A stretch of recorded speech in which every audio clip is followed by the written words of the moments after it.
अस्सलामुअलैकुम वरहमतुल्लाहि वबरकातुहू। तो चलिए बिस्मिल्लाह। हम अपना क्लास 12 का हिस्ट्री का फोर्थ लेसन देख रहे हैं, नौ आबादियात और मराठे। ठीक है, तो हम इसमें जो मालूमात हासिल कर रहे हैं इस लेसन में हमारी की अलग अलग हुक्मरानों से, अलग अलग हुकूमतों से मराठों के ताल्लुक़ात, उनकी मराठों की पॉलिसी किस किस्म की रही है। तो हमने उसमें सबसे पहले देखा फर्स्ट पुर्तगाली और मराठे, उसके बाद हमने देखा था डच मराठे, फ्रांसीसी मराठे, अंग्रेज़ मराठे। ठीक है, इनके बारे में हमने यहाँ तक के देख लिया कि किस तरह से मराठों की उनके मुतालिक पॉलिसी रही, किस तरह से अलग अलग वक्त में उनके तनाज़े हुए और उसको उन्होंने किस तरह से हल किया। तो अब आज का जो लेसन है हमारा, आज का जो हमारा पार्ट है 4.1.5 यानी कि सिद्दी और मराठे, इनके बारे में, इनके किस किस्म के ताल्लुक़ात रहे हैं, इसकी मालूमात हम इंशाल्लाह आज के लेक्चर में लेंगे। तो अब देखिए कि ये जो सिद्दी है, अब ये कहाँ के थे। ठीक है, इसके बारे में सबसे पहले तो ये जो थे, इनका मुकाम जो था अफ्रीका के अबीसिना के बाशिंदे थे सिद्दी। ठीक है, अबीसिना वहाँ के बाशिंदे रहेंगे सिद्दी। और इन्होंने जो यहाँ पर आए थे, तो ये सिद्दी भी है ना, बहुत मीन्स होशियार किस्म के ही थे। इन्होंने यहाँ आने के बाद जो अपना मुकाम बनाया था, तो वो था, उनका जो ठिकाना था वो था जंजीरा। यानी कि जंजीरा का एक इलाक़ा कैसा है, ये समंदर के किनारे है। और उससे क्या फ़ायदा होगा, वहाँ से तिजारत करने के लिए, अलग अलग मुकामात पर जाने के लिए। और एक साइड कैसा रहता है अपना, वो रहेगा तो समंदर का किनारा, तो एक एरिया अपना सेफ़ भी रह सकता है। तो ये तमाम नुक्ते नज़र से उन्होंने अपना मुकाम जो बनाया था वो जंजीरा था। अब जंजीरा तो उनका इलाक़ा बन गया, और अब इधर जो था जंजीरा का इलाक़ा, तो एक तरफ वो समंदर, दूसरी तरफ कोकन से क़रीब था, और कोकन का जो इलाक़ा है वो मराठों का इलाक़ा था। तो अब इससे क्या हुआ, ये दोनों में कांटेक्ट आना ही था। यानी कि जंजीरा में कौन थे, सिद्दी, कोकन में कौन है, मराठा, कोकन का इलाक़ा जंजीरा से करीब। और नतीजा क्या होना था आगे, किसी न किसी मोड़ पर मराठों का और सिद्दियों का आपस में ताल्लुक़ आना ही था। और इनका ये जो ताल्लुक़ आया है वो किस किस्म का था, उससे क्या तनाज़े पैदा हुए, उससे क्या लड़ाइयाँ हुई या जंग हुई, और अगर हुई तो उसमें किसको फ़तह हासिल हुई। तो ये सब कुछ हमको है ना अभी आगे पता करना है, और इंशाल्लाह भी हमको आज के ही लेक्चर में ये तमाम चीज़ें, ये तमाम सवालों के जवाब मिल जाएंगे। बस आप अपने जहनों को थोड़ा सा खुले रखिए और थोड़ा सा एक इंटरेस्ट लेकर इसको सुनिए, तो देखिए आपको इतना अच्छे से समझेंगा कि आपको बाद में से वो रट्टे मार मार के याद करने की भी ज़रूरत नहीं रहेगी इंशाल्लाह। ठीक है, तो अब हमको ये तो पता चल गया सिद्दी कहाँ के थे, अफ्रीका के थे, एबिसिनिया के। उसके बाद ये लोग जो थे, इन्होंने अपना ठिकाना जंजीरा बनाया था। तो अब आगे जाकर ना सिद्दियों के दिल में ना मराठों के मुतालिक एक किस्म का डर आ गया था। अब ये डर क्यों आया था, अब इसका रीज़न क्या था। तो 1648 में शिवाजी महाराज ने कल्याण के इलाके, ख़ास तौर पर तड़े, घोसाड़े और रायरी के क़िलों पर कब्ज़ा कर लिया, उनके अंडर आ गए वो। तो उस वक्त सिद्दियों को ख़तरे का एहसास हुआ। उस वक्त वो डरे कि अरे ये मराठा ये यहाँ तक के आ गए, इन्होंने यहाँ के क़िले, कैसा होता है देखिए, क़दीम ज़माने में ना क़िले बहुत इंपॉर्टेंट होते थे। क़िलों के ज़रिए से ही दुश्मन के ऊपर हमला करना आसान था, ख़ुद को महफूज रखना आसान था। तो क़िले पुरानी पॉलिटिक्स में, बादशाहत में एक मेन किरदार अदा करते थे। तो अब ये अलग अलग क़िले जो हैं, शिवाजी महाराज ने उसको अपने कब्ज़े में कर लिया। तो सिद्दियों की जो है ख़तरे की घंटी बजी यहाँ पर। अब उन्होंने सोचा कि अब ये मराठों को रोकने के लिए अब कुछ ना कुछ करना ज़रूरी है। अब हम हाथ पर हाथ रख कर नहीं बैठ सकते। वो लोग यहाँ से अलर्ट हो गए। कब से हो गए, 1648 से। ठीक है, उसके बाद क्या हुआ, उसके बाद और एक सेकंड वाक़या हुआ 1671 में। वो जो जंजीरा का क़िला था, वहाँ पर शिवाजी महाराज ने मुहासिरा कर लिया। ठीक है, मुहासिरा यानी कि अंदर से कोई बाहर आ नहीं सकता और बाहर वाला कोई अंदर जा नहीं सकता। तो यानी कि जो भी ज़रूरियाती ज़िंदगी है, अनाज है, ये है वो है, तो एक हद तक तो क़िले में उसका ज़ख़ीरा रहता है, लेकिन वो कभी ना कभी तो ख़त्म होगा। तो ये मुहासिरे ना 1-2 दिन नहीं, कई कई महीने रहते थे। तो इस तरह यहाँ क्या करे थे शिवाजी महाराज ने, ये जो जंजीरा का जो क़िला था उसको घेर लिया, चारों तरफ से उसका मुहासिरा कर लिया, और बहुत दिन तक ये चलता रहा। तो अब आखिर में क्या हुआ, सिद्धियों ने कहा चलो ठीक है, अब यहाँ से तो हम लोग निकल नहीं सकते, अब हमको यहाँ हार माननी ही होगी। सिद्धि यहाँ डर गए और उन्होंने यहाँ पर एक वादा किया शिवाजी महाराज से कि ये जो किला है, जंजीरा का जो किला है, मैं ये मतलब वो सिद्धि जो लोग हैं उन्होंने ये कबूल कर लिया कि हम ये किला आपके हवाले करते हैं, मराठों के हवाले करते हैं। लेकिन यहाँ क्या हुआ, उसी वक्त इन्होंने इधर तो वादा कर रहे हैं, लेकिन दूसरी तरफ पीछे से इन्होंने मुग़लों के जानिब दोस्ती का पैगाम भिजाया। देखिए कितनी ख़तरनाक पॉलिटिक्स चलती है।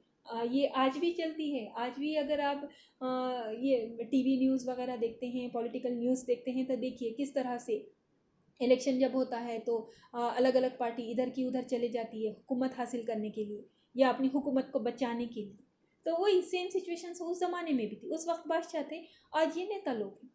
तो अब ये लोगों ने क्या करें, यहाँ तो कबूल कर रहे सामने का सामने कि हाँ हम आपको शिवाजी महाराज जंजीरा दे देते हैं, आप इसको रख लो और हमको छोड़ दो। और पीछे की तरफ से, पीछे के रास्ते से वो क्या कर रहे हैं, मुग़लों की तरफ दोस्ती का हाथ बढ़ा रहे हैं। और उन्होंने क्या करे, मुग़लों की तरफ दोस्ती का हाथ ना सिर्फ बढ़ाए बल्कि उन्होंने कहा कि हम है ना आपके बाज गुजार हो जाते हैं। अब ये बाज गुजारी क्या होती है, यानी ये होता है इसमें कि हम हमारा इलाक़ा, हमारे जो भी हमारे पास जो किले वग़ैरह हैं वो तमाम के तमाम मुग़लों के, यानी जिसकी हमने बाज गुजारी कबूल की उसके, और जो सिद्धि रहेंगे यानी कि जिसने कबूल किया है वो यहाँ पर क्या रहेंगे, सिर्फ केयर टेकर, यानी देखने का जो काम करते हैं ना, निगरान जो होता है ना, बस वही। और हकीकी मालिक कौन होगा, जिसकी हमने बाज गुजारी कबूल की। तो यहाँ पर केयर टेकर कौन बन गए, सिद्धि। और जो मेन जो थे जिनके पास पूरा हकीकी मालिक थे वो कौन बन गए, मुग़ल बन गए। देखो किस तरह से यहाँ पर उन्होंने, सिद्धियों ने गेम खेला, तो इसके नतीजे में पूरा की पूरा मतलब पिक्चर ही चेंज हो गई। अब यहाँ पर कैसा हो गया, अब ये जो था इनका जो मराठे जो लड़ रहे थे अभी तक के, जो उन्होंने जंजीरा का मुहासरा किया था, ये किसके खिलाफ था, सिद्धियों के खिलाफ था। लेकिन अब सिद्धि किसके अंडर में आ गए, मुग़लों के। तो अब ये लड़ाई कैसी हो गई थी, मराठा बनाम मुग़ल, ठीक है, यानी कि पूरा की पूरा सब चेंज हो गया। तो यहाँ पर शिवाजी महाराज को कुछ रीज़न की वजह से क्या करना पड़ा, कि यहाँ पीछे हटना पड़ा, ठीक है। तो इस तरह से यहाँ सिद्धियों ने क्या करे, बहुत बड़ी चालाकी के साथ उन्होंने अपना जो किला था मराठों को जो उन्होंने दे रहे थे वो नहीं दिए और उसकी उन्होंने हिफाजत कर ली। ये हुआ, ठीक है। अब आगे क्या होता है, तो देखो कि आगे है ना, ये जो सिद्धि और जो अंग्रेज़ थे, ये दोनों भी ना हर वक्त जो मराठों के दुश्मन होते थे उनकी मदद करते थे, ठीक है। ये बहुत चालाक थे, ये दोनों भी, सिद्धि भी अंग्रेज़ भी। इनको मालूम था, वो जैसे कहते हैं ना वो दुश्मन का दुश्मन हमारा दोस्त, वैसा हाल था इन लोगों का। यानी कि इनके दुश्मन थे मराठा, और मराठों के जो भी दुश्मन रहेंगे वो सिद्धि और अंग्रेज़ों के क्या बन जाते थे, दोस्त बन जाते थे। वो उनकी मदद करते थे क्योंकि उनको मालूम था ये मराठा पावरफुल है, मराठों को अगर हमको शिकस्त देनी है तो उनकी दुश्मनों की अगर हम मदद करेंगे तो उसके ज़रिए से हम जीत सकते हैं। तो अब जो है ये जो सिद्दी का इलाक़ा था जंजीरा का, ठीक है, और जो अंग्रेज़ थे उनका इलाक़ा था मुंबई का। अब इन दोनों के दरमियान का जो इलाक़ा था वो था खांदेरी।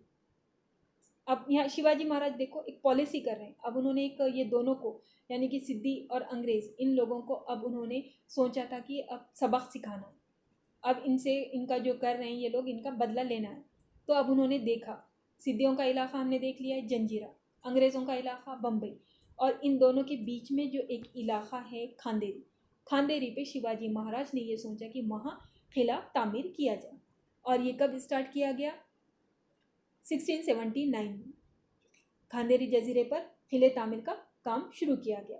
और इस किले की तामीर का जो शिवाजी महाराज ने जिम्मेदारी दी थी हुमायूं भंडारी के क़ियादत में दी थी।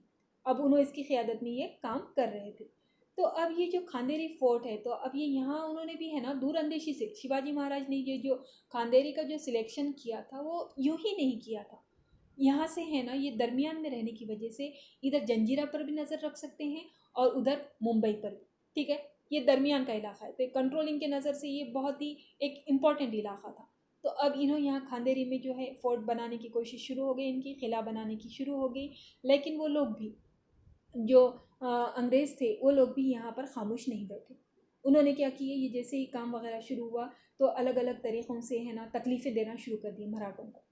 उनकी जो रसद आती थी उसको बंद करने की कोशिश की। और ये है माइनक भंडारी और बहरी बेड़े के सरबराह दौलत खान ने, इन्होंने मिलकर अंग्रेज़ों के ख़िलाफ़ सख्त मुज़ाहमत की।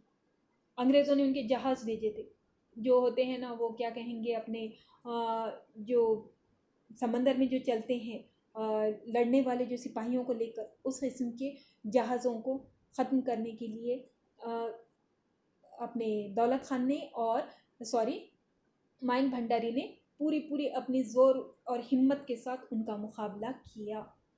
और आखिरी में उनको 1680 में अंग्रेज़ों को खांदेरी के इलाके से पीछे हटना पड़ा।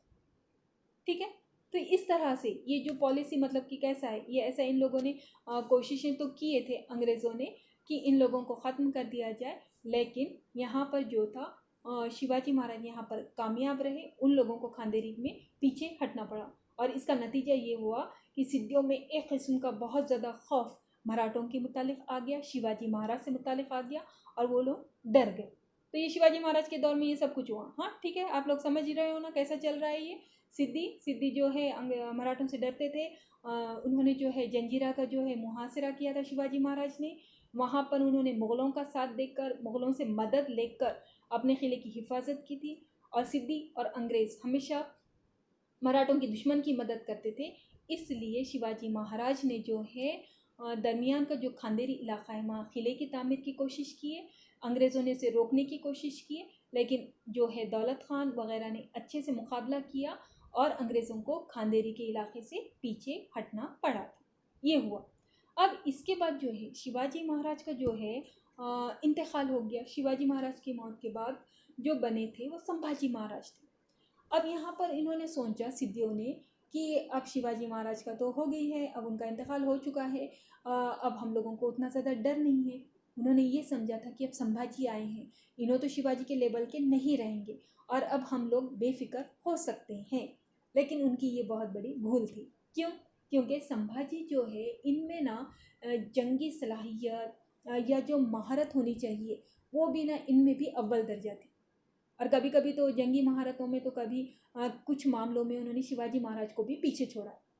तो अब संभाजी महाराज ने भी ये तय कर लिया कि सिद्धियों को सबक सिखाना है, इनके खिलाफ मुहिम शुरू करना है। और उसके लिए अंधेरी, आपटे, नागो, ठाणे और जंजीरा के आसपास के इलाकों में मराठों ने सिद्धियों के नाक में दम कर दिया। ठीक है, तो इस तरह से इन्होंने संभाजी महाराज ने भी बहुत बढ़ चढ़ कर टक्कर की लड़ाई दी। और ये जो कुछ चल रहा था, तो अभी ये जो संभाजी महाराज जो उनके साथ मुकाबला कर रहे थे दुश्मनों के साथ, और ऐसा हो गया था कि ये जो मुकाबला चल रहा था बिल्कुल अब मराठों के फेवर में होने वाला था। खात्मे की बिल्कुल ये जंग करीब थी, ये तनाज़ा खात्मे पर था और इसमें मराठा जीतने वाले थे।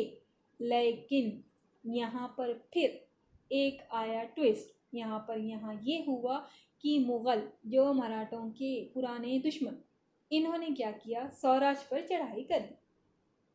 अब यहाँ पर दो दुश्मन हो गए संभाजी के सामने।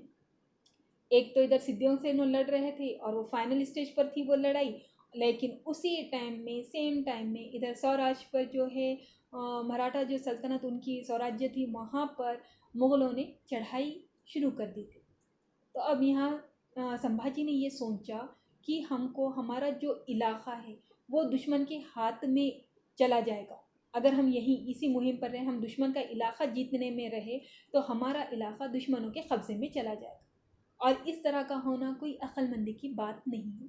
तो इस वजह से क्या करना पड़ा, संभाजी को ये मुहिम जो है अधूरी छोड़कर इनको स्वराज्य को बचाने के लिए उधर साइड अपने मराठा इलाके की तरफ जाना पड़ा और उन्होंने सिद्दी का पीछा यहाँ पर छोड़ा। तो यानी कि देखो सिद्धियों का नसीब कैसा है, देखो अच्छा नसीब है उनका, मीन्स उनका लक साथ दे रहा था कि फर्स्ट टाइम तो जब शिवाजी ने जब उनका जीत लिया था, बिल्कुल जीतने के करीब थे उन्होंने जंजीरा किला, उस वक्त वहाँ पर मुग़ल आ गए थे। और अब जब संभाजी भी जो लड़ रहे थे, फाइनल पर थी लड़ाई और जीतने के करीब थे बिल्कुल, तो फिर वहाँ पर कौन आ गए, मुग़ल आ गए। और सिद्दी यहाँ दो भी बारी बच गए और जो है दो भी बारी जो मुंह तक आते आते जो बोलते हैं ना निवाला शिव मराठों का, वो चला गया। अब उसके बाद जो है संभाजी महाराज के बाद जो आए हैं वो है राजा राम, महारानी ताराबाई। अब ये लोगों का मसला ऐसा रहा महाराजा राम और महारानी ताराबाई का कि संभाजी की जैसी तो इनमें उतनी ज़्यादा तो सलाहियतें नहीं थी। संभाजी में तो एक जंगी सलाहियत बहुत ज़्यादा हमको नज़र आती है, लेकिन राजा राम और ताराबाई, इनमें से ताराबाई में बहादुर खातून थी। राजा राम को ज़्यादा वक्त नहीं मिला, लेकिन इनके दौर में कैसा रहा, ज़्यादातर इनको मुग़लों के साथ लड़ते रहना पड़ा। मुग़लों ने उस वक्त बहुत ज़्यादा मराठा सल्तनत पर हमले स्टार्ट कर दिए थे। तो ये दोनों की जो टोटल पूरी जो ताकत है वो सिर्फ़ और सिर्फ मुग़लों के ख़िलाफ़ ही ख़त्म हो गई। इन्हें सिद्दियों की तरफ तवज्जो देने का मौका ही नहीं मिला।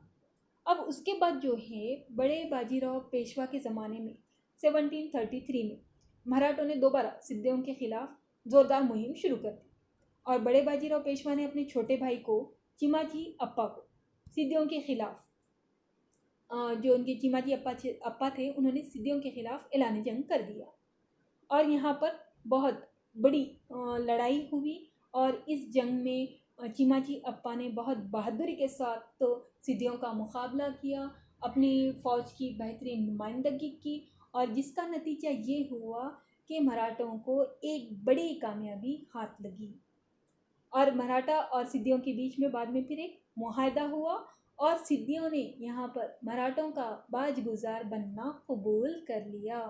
तो ये बड़े फ़तेह को जो हासिल करने का जो सहरा मिलता है, जो शिवाजी महाराज के दौर से चल रहा था, संभाजी के पास भी बहुत कोशिश रही, उसके आगे जाकर ये हासिल ये जो हुई है ये बड़ी कामयाबी चिमाजी अप्पा के दौर में चिमाजी अप्पा के ज़रिए से हुई। जिस तरह उन्होंने पुर्तगालियों के भी ख़िलाफ़ बहुत ही अच्छा बेहतरीन अपनी कारकर्दगी की थी, वैसे ही यहाँ पर सिद्दियों के भी।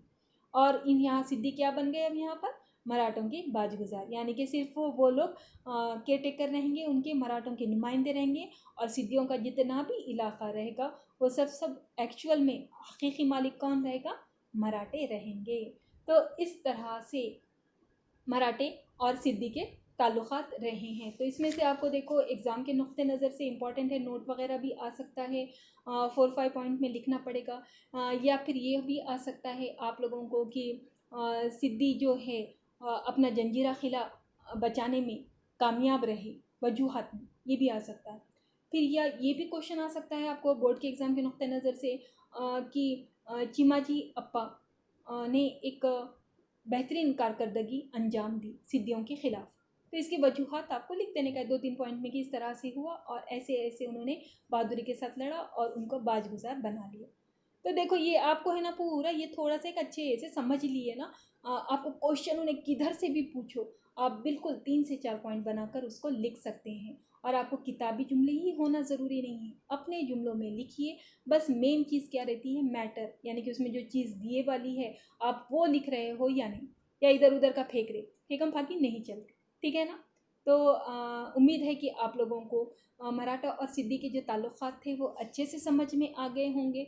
अब हमारा जो इस लेसन का लास्ट वाला पॉइंट रह गया है अफ़गान और मराठे, यानी कि इनके दरमियान कैसे ताल्लुक़ात रहे थे। तो देख रहे हो ना आप कितना अच्छे से है, पूरा एक स्टोरी टाइप है और इंटरेस्टिंग है। तो इंशाल्लाह ताला अब नेक्स्ट लेक्चर में हमारा ये लेसन भी अल्हम्दुलिल्लाह से कंप्लीट हो जाएगा।